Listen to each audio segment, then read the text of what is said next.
বিসমিল্লাহির রহমানির রহিম।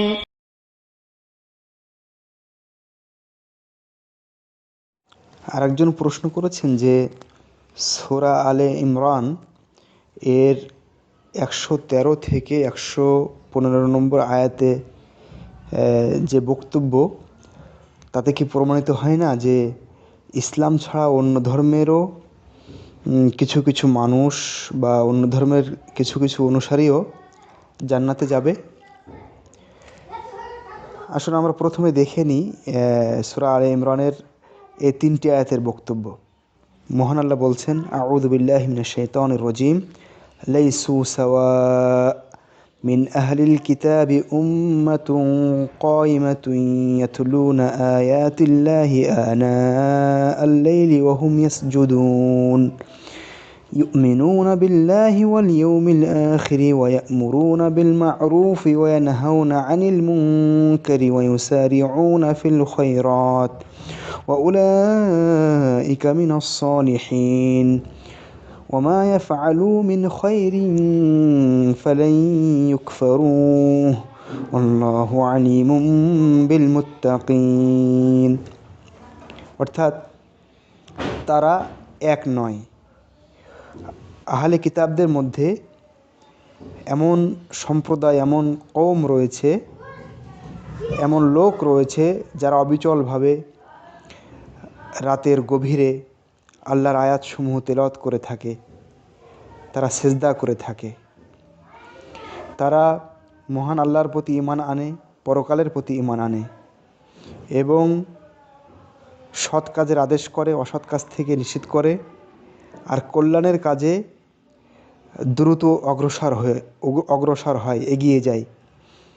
উলাইকা মিনাস সালিহিন, আর তারাই হচ্ছেন সৎ কর্মশীলদের অন্তর্ভুক্ত, নেককারদের অন্তর্ভুক্ত।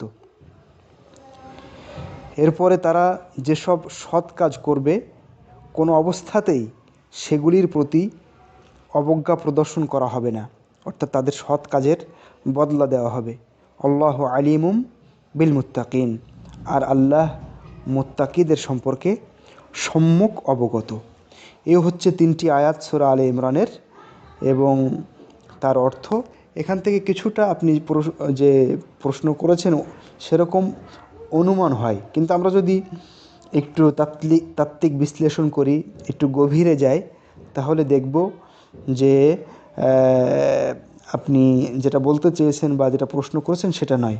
অর্থাৎ সব ধর্মের যে কোনো ধর্মের মানুষের ভিতরে কেউ কেউ জান্নাতে যাবে, এ কথা ঠিক নয়, বা এসব আয়াত দ্বারা সেই বক্তব্য বোঝা যায় না।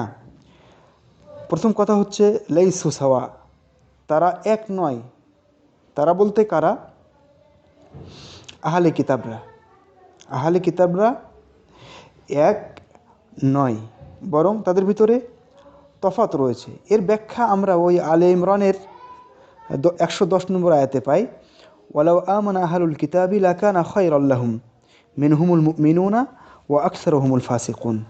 যদি আহলুল কিতাবরা ঈমান আনতো তবে সেটা তাদের জন্য কত কল্যাণকর হতো, মঙ্গলজনক হতো।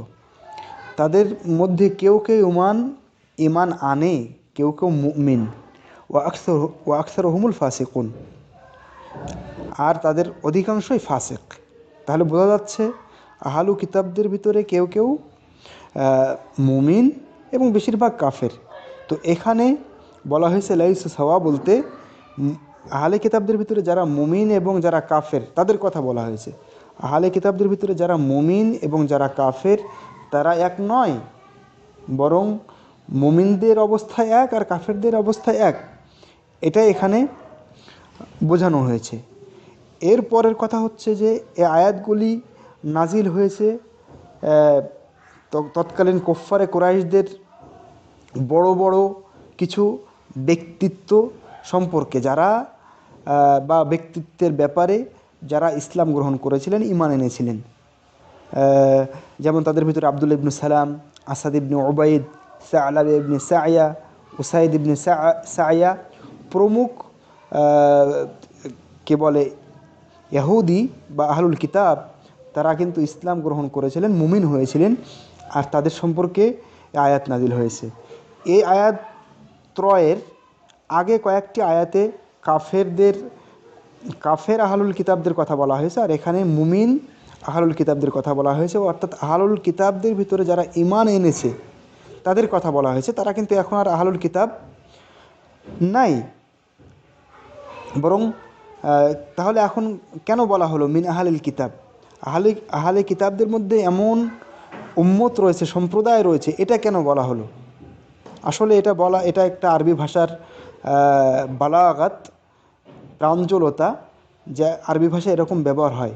মানে একজন মানুষের আগের অবস্থাতে তাকে ফিরিয়ে নিয়ে যাওয়া হয় এবং সে অবস্থায় তাকে ডাকা হয়। যেমন আমরা এই সূরা আলে ইমরানের 85 নম্বরে পাই,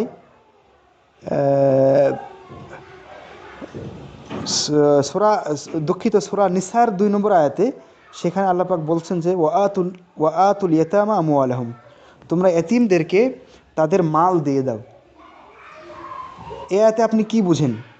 এতিমদেরকে মাল দিয়ে দিতে বলা হয়েছে। আসলে এতিমদেরকে মাল দিয়ে দিতে বলা হয়নি। এতিমরা যখন বালেগ হয়ে যাবে এবং তারা যখন বুঝতে শিখবে, হিতাহিত জ্ঞান হবে যখন তখন তাদেরকে তাদেরকে বুঝিয়ে দিতে বলা হয়েছে। এখানে মানে এতিম অবস্থায় কাউকে তাদের মাল দিতে বলা হয়নি, কারণ এতিম একটা মানুষ এতিম থাকবে, তার একটা বয়স থাকে। সেই বয়স যখন পার হয়ে যাবে তখন সে এতিম থাকে না। যখন সেই বয়স পার হয়ে যাবে, তার বুদ্ধিজ্ঞান হবে, তখন তাকে মাল ফিরিয়ে দিতে বলা হয়েছে, তার মাল। কিন্তু আল্লাহ পাক বলছেন যে এতিমদেরকে ফিরিয়ে দাও, তার মানে তার আগের অবস্থাটা উল্লেখ করেছেন। ঠিক এখানেও মিন আহলিল কিতাব বলতে তারা এখন আহলুল কিতাব নাই, বরং তাদের আগের যে অবস্থা ছিল সেটার প্রতি খেয়াল রেখে মিন আহলিল কিতাব বলা হয়েছে। আশা করি আপনার উত্তরটা এসে গেছে। তারপর আরেকটু বলি, মহান রব্বুল আলামিন ইসলাম মুহাম্মদ সাল্লাল্লাহু আলাইহি ওয়াসাল্লামের উপরে নাজিল করার পরে এই ইসলাম ব্যতীত অন্য কোনো ধর্ম আল্লাহ পাকের নিকটে গ্রহণীয় নয়। মহান আল্লাহ বলছেন ইন্নাদ-দীনা ইনদাল্লাহিল ইসলাম, নিশ্চয়ই আল্লাহর নিকটে মনোনীত ধর্ম হচ্ছে ইসলাম। অন্য আয়াতে সূরা আলে ইমরানের 85 নম্বর আয়াতে বলছেন ওয়া ইয়াবতাগি গায়রাল ইসলামি দীনান ফালা ইউকবালা মিনহু ওয়া হুয়া ফিল আখিরাতি মিনাল খাসিরিন, যে ব্যক্তি ইসলাম ছাড়া অন্য কোনো দিন তালাশ করে নিশ্চয়ই বা কখনোই তার পক্ষ থেকে তা কবুল করা হবে না, গ্রহণ করা হবে না, সেটা গৃহীত হবে না। ওয়া হুয়া ফিল আখিরাতি মিনাল খাসিরিন, আর সে কাল কিয়ামতের ময়দানে পরকালে ক্ষতিগ্রস্তদের অন্তর্ভুক্ত হবে। একটি হাদিসে, সহিহ মুসলিমে এসেছে, হাদিসে রাসূলুল্লাহ সাল্লাল্লাহু আলাইহি ওয়াসাল্লাম বলছেন ওয়াল্লাযী নাফসু মুহাম্মাদিন বিয়াদিহি লা ইয়াসমাউ বি আহাদুম মিন হাযিহিল উম্মাহ ইয়াহুদিয়্যুন ওয়ালা নাসরানী সুম্মা ইয়ামুতু ওয়ালাম ইউমিন বিল্লাযী উরসিলতু বিহি ইল্লা কানা মিন আসহাবিন নার। মুহাম্মাদের জীবন যার হাতে, সেই সত্তার কসম করে বলছি যে ব্যক্তি এই উম্মতের যে ব্যক্তি আমার কথা শুনেছে, আমার সম্পর্কে জেনেছে, সেই ইহুদি হোক আর নাসারা হোক, খ্রিস্টান হোক আর ইহুদি হোক, আমার কথা শুনেছে অথচ ঈমান না এনে আমি যে রিসালাত নিয়ে, আমি যে নবুয়াত নিয়ে, ওহী নিয়ে এসেছি তার প্রতি ঈমান না এনে মৃত্যুবরণ করেছে, সে জাহান্নামের অন্তর্ভুক্ত। তাহলে বোঝা যাচ্ছে স্পষ্ট আল্লাহ পাকের নিকটে ইসলাম ছাড়া অন্য কোনো দিন গৃহীত হবে না এবং ইসলাম ছাড়া অন্য কোনো ধর্মের মানুষ কাল কিয়ামতের ময়দানে নাজাত পাবে না। হাযা ওয়াল্লাহু তাআলা আ'লাম।